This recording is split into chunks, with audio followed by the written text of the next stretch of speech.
back again to play some games. We're back with Ikemen Sengoku, and the last time, what happened? We saw Mitsuhide talking to the enemy, giving Nobunaga's all his information, just giving it all out. We don't know who Mitsuhide is, whose side he's on. And then we left off with me and Nobunaga getting on a horse and leaving. So before we start, make sure you like, comment, subscribe. Follow me on my social media. It's always in the description below. And we can get started. Okay, we are in chapter 7.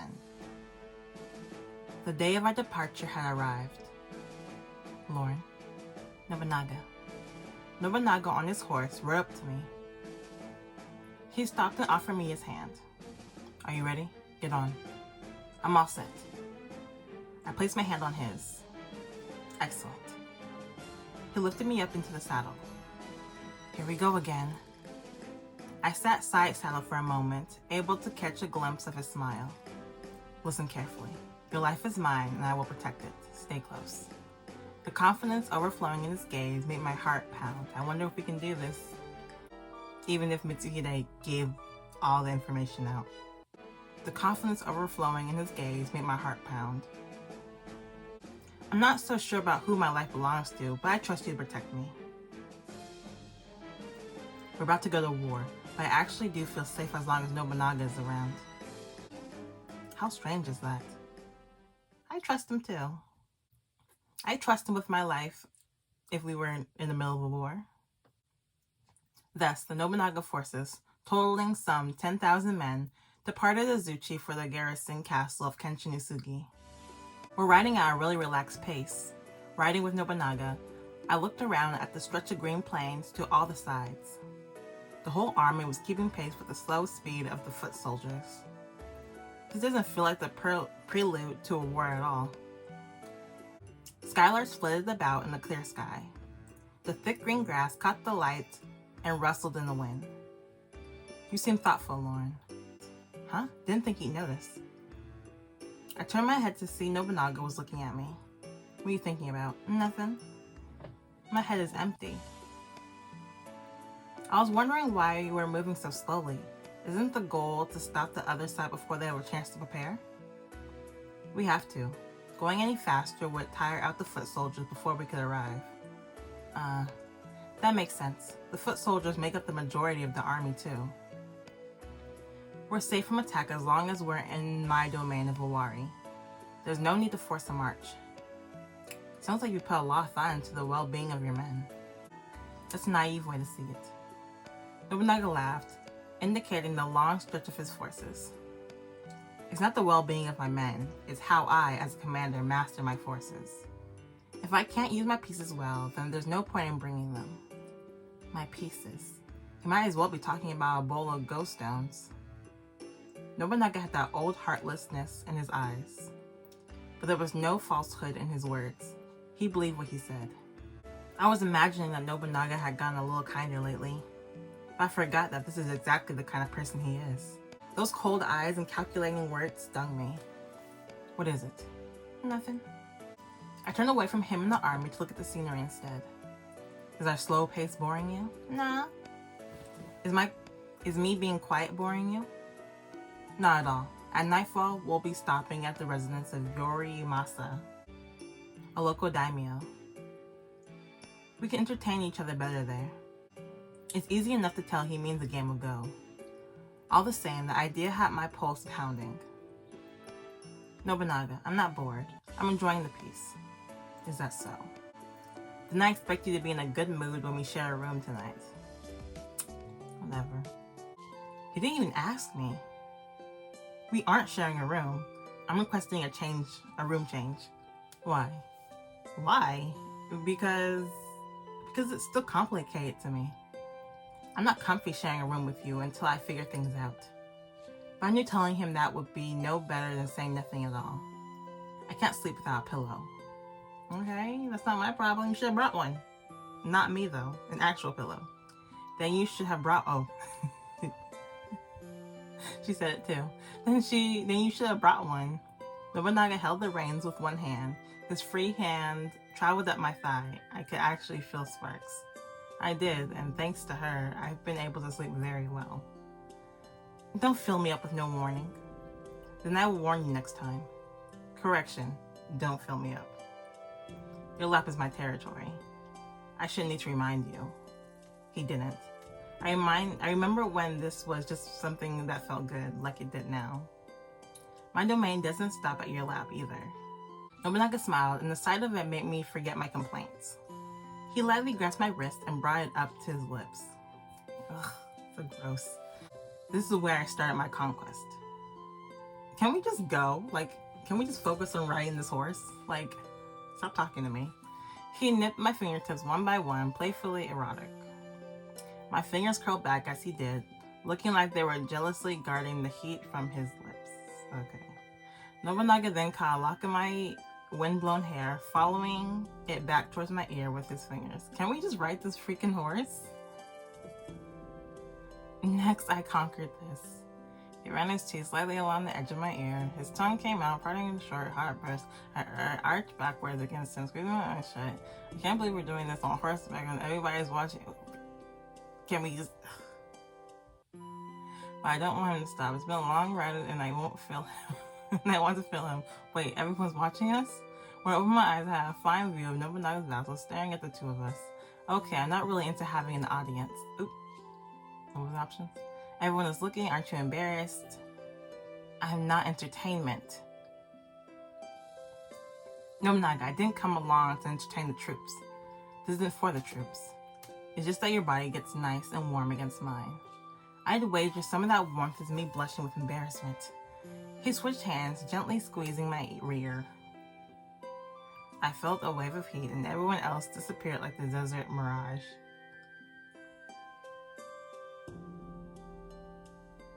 A lovely cry. It's a shame we're on horseback right now. His eyes were teasing as he looked into mine. Okay, you've had your fun, but you won't get away with this. I frowned up at him. You can't do whatever you want to me. How so? If you try any more, I've got plans of my own. Yep. Throw hands. A bold threat. Laughing amusedly, Nobunaga played with the tip of my ear. Tell me what these plans of yours are. Throw hands. Mink. Just... What else is there to say? Throw hands with you. He's ready to laugh whatever I come up with. But he has no idea about the storm that's coming. Just be warned, Nobunaga Oda. You pushed me to this. This is your last warning. Try anything, and I'll tickle you. Oh. So you're thinking about that. I was thinking about actually, brawling. And I'll tickle you. What? No. Nobunaga yanked his hands away from me and used them to cover his neck.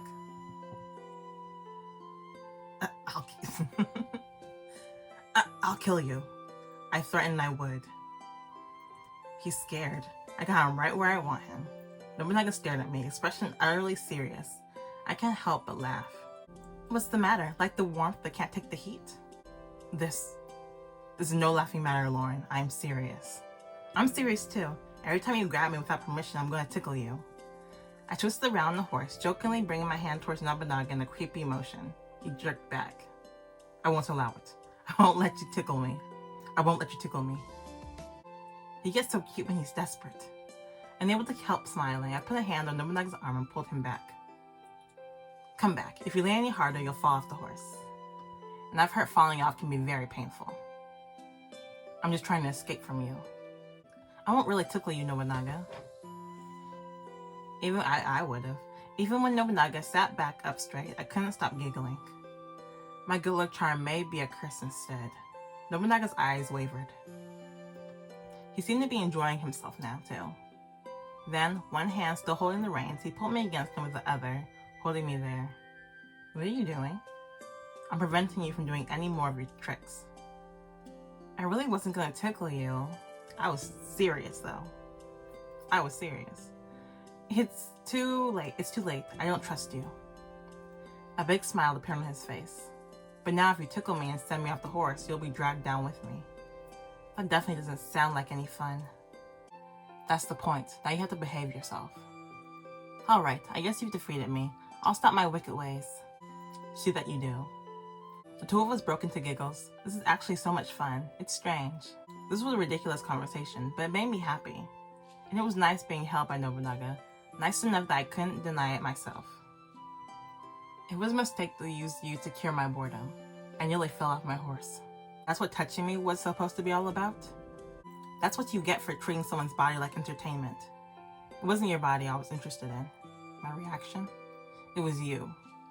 You were just getting off on teasing me. Don't be angry, Lauren.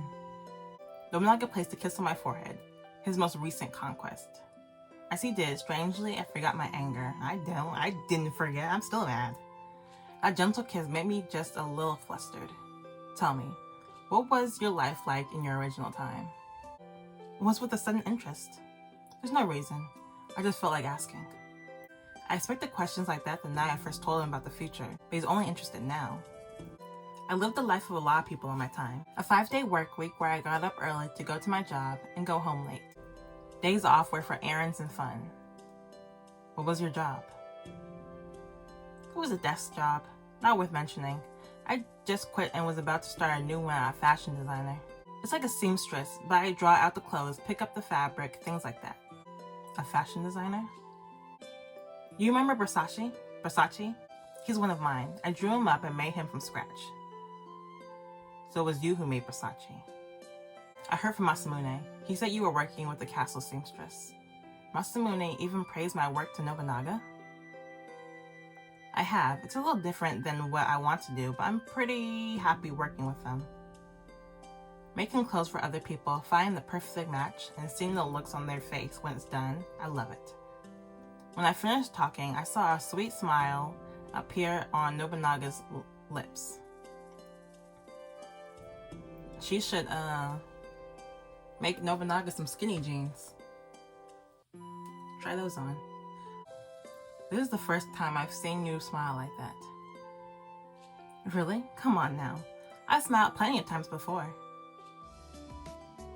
But your eyes didn't shine the way they do now. That's really the thing you want to spend your life doing, isn't it? Yes. My dream must seem minuscule compared to unifying a country. But Nobunaga isn't looking at me like he thinks that. Tell me more about you.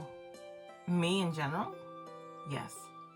This is a bit of a change. Up until now, it's been me asking questions about him. Why are you asking me all this all of a sudden? I want to understand you better. I never expected that out of him. He looked down at me with a warm and friendly gaze. I'm sure he's just parroting my words, but it feels kind of nice. Happily, I began to describe myself and my life in the present. So a woman can be master of the house and you can run yours all by yourself? Lots of women do. Once you leave your parents, you're pretty much on your own. It sounds like a very free world, but doesn't your husband live with you? If I had a husband, you and I would be very different. But no, I'm not married. I don't have a boyfriend right now either. A boyfriend? What is that? I forgot that word is pretty modern. It means a man that you're in a romantic relationship with. I see. So you don't have a boyfriend. He seems pleased with that. If a guy said that to me in the present, I'd say, and I'm not in the market for one. But when Nobunaga says it, it's strangely cute. He asked me more questions. I continued to answer them. Instead of asking me about the world, history, or technology, he asked me for ordinary details about my life. He followed my answer with more questions, impatient to hear what I had to say. Nobunaga is actually showing some interest in me. We were two people who were never supposed to meet.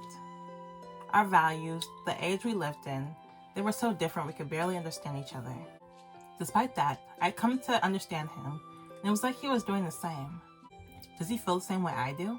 Does he want us to be more? Ridiculous as that was, the thought gave me butterflies. We talked the hours away until the sun began to set. The sky was a cloudless canvas of fiery yellow and orange. What a pretty sunset.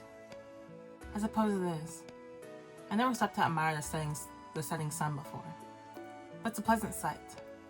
Gently rocked by the horse, settled in Nobunaga's arms, I let the vision of that sunset soak into my eyes. I knew deep inside that this was one of those moments I'd always be able to remember. It's like we're not heading into battle at all. I wish this peaceful time would go on forever. It was dark when the army arrived at their stop. A small fief, run by a daimyo under the jurisdiction of the Oda clan. Lord Nobunaga, Lord Ieyasu, Lord Masamune, welcome. Is that the daimyo? We all stopped to look at the short, smiling man who come out to greet us with such enthusiasm. Yorimasa, it's been some time.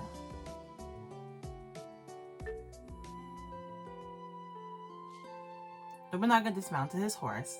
A middle-aged man, looking shorter for how bent over he was, ran over to him. You're the daimyo? Yes, I'm honored beyond words to be able to host you for your stay here. Daimyo Yorimasa bowed deeply, coming back up with a large smile. Easy now. We're just thankful you're letting us impose on you like this. Impose? Nothing could be farther from the truth. He sure is going out of his way to be a gracious host. Enough pleasantries. Take us to where we'll be staying. Right away. Rubbing his hands together, Yorimasu guided us to a small manor. A group of men hidden in the shadows of the trees watched Nobunaga's troops with bated breath. This guy, Yorimasa. Oh dang, it's a setup. Yorimasa, are we still in Oda's area though? Dang, this is getting messy. Yorimasa has done well in taking them in without rousing suspicion. Now, we just need to do the rest. I wonder if he brought that, because that guy, when we first saw him, he was with the purple head guy that tried to kill Nobunaga. I wonder if he's here. I didn't expect there to be a feast. I was wide-eyed with surprise when I entered the dining hall. Long rows of tray tables were set up with thin sliced sashimi, roasted pheasant, and steamed white rice. I'm sorry, our hall isn't big enough to fit everyone, but be assured those outside will be served too. Should we be eating this food? Please, relax during your stay here. You've done well, I commend you. The general and higher ranked vassals were all gathered in the hall and more than ready to eat. I'm starved. I didn't think I'd eaten since this morning. The pheasant and aromatic sauce drew my eyes. I heard my stomach growling. Oops. What was that sound? Mind your business, Yasu. Ain't nobody told you to question it. Mind your business.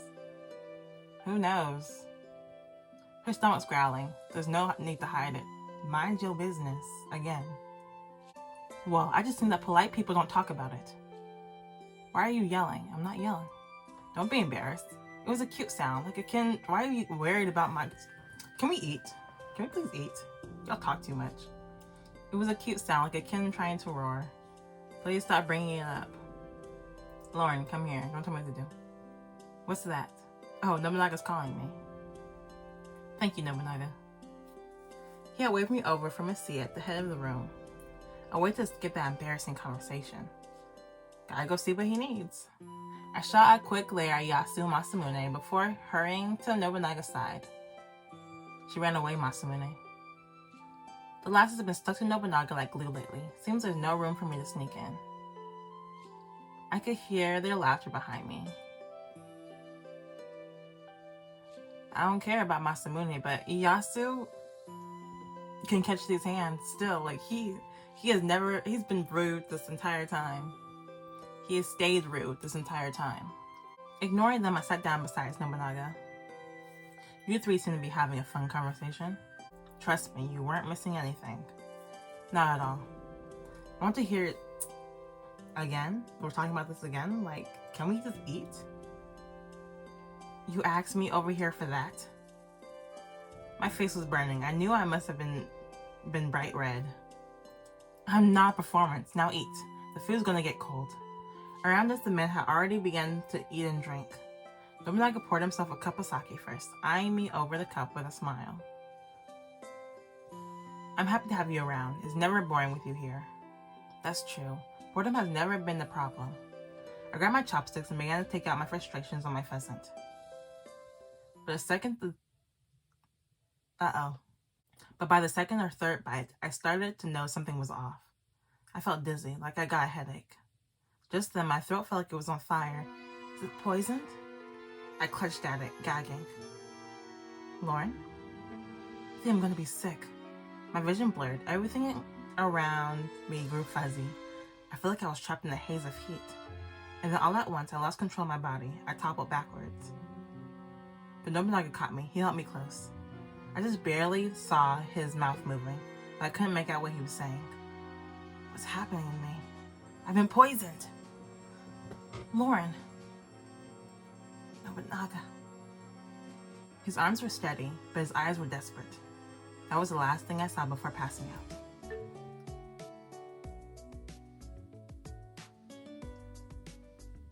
I've been poisoned. That's not good. It's a setup. I mean, we knew we were getting set up, but I didn't know the setup would start this early. Dang, I was just trying to eat some food.